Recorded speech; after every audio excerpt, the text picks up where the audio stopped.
ever wondered how a product as simple and harmless as incense could be so harmful to our health?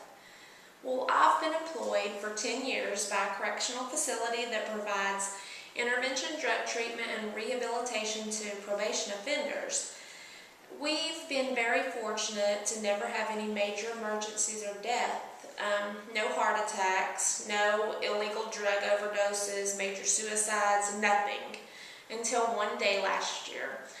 A quiet, healthy-looking young man who was known by us as a great resident fell to the floor in violent seizures. He'd never had any medical problems, so it was quite a surprise to us. An ambulance came and he was rushed to the hospital as he fought for his life while his organs began trying to shut down one by one. Bad health or overdose was not the cause of this mishap. It was the effect of a product that at the time could be purchased by even a child, synthetic marijuana. Today I hope to inform you about synthetic marijuana and its effects. First of all, let's talk about what it is.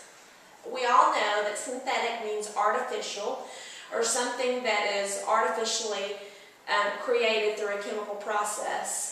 Synthetic marijuana, it's dried leaves or herbs that have been soaked and sprayed with chemicals and then packaged into bright little packages and sold as incense.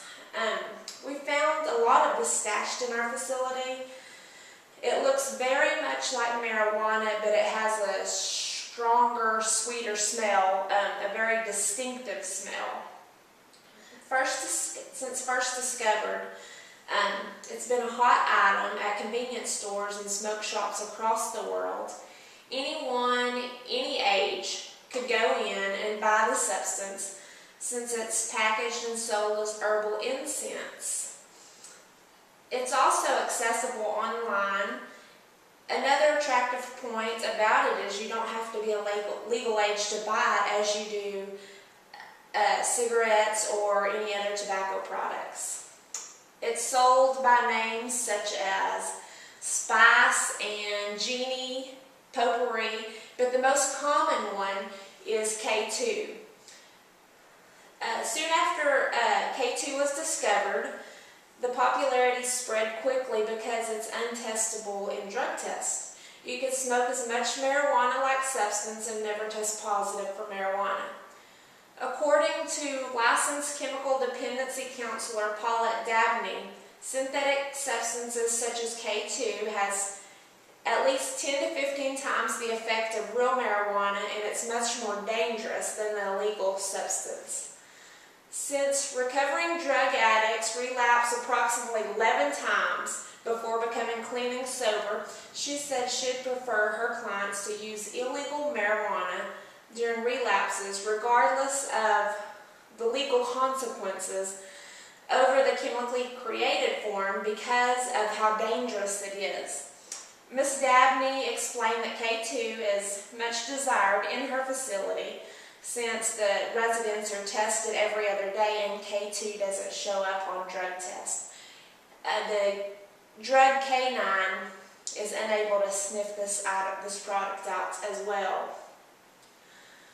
Abilene Police Department Drug Task Officer Randy Brown says synthetic marijuana is not the only chemical drug. There's also synthetic methamphetamines and cocaine, and it's packaged and sold as bath salts. He says that the chemical compounds are very dangerous and addictive and are making their ways into innocent children's lives. There's been several local poison center calls due to these synthetic drugs. Many cities have been able to ban these, and we in Abilene are currently working on that. So secondly, let's discuss the effects of synthetic marijuana. It's been proven to be extremely addictive because the high doesn't last as long as true marijuana. Due to that, smokers smoke more and more, ingesting more of the harmful chemicals which cause paranoia, hallucinations, heart problems, seizures, and even death.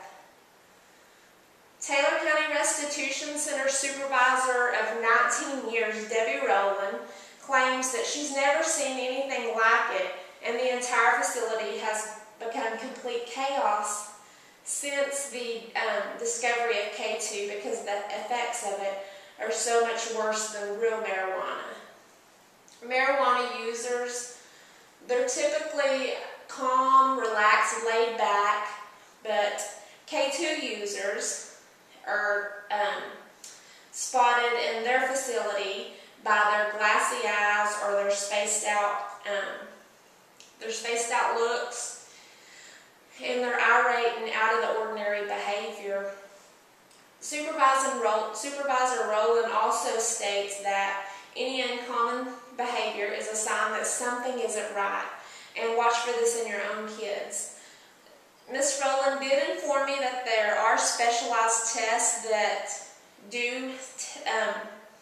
can detect K2, but they're very expensive, and so the county can't currently test for this drug. To wrap this up, I've informed you about synthetic drugs and the harmful effects. The boy I told you about earlier, he was eventually stabilized with very little permanent damage, but the next victim may not be that lucky. In conclusion, just because a product is legal doesn't mean it's safe and harmless. Synthetic or chemically manufactured products are just as harmful, if not more harmful, than illegal drugs themselves. Watch for signs in the ones that you love so that they aren't the next victim to this deadly substance. Thank you.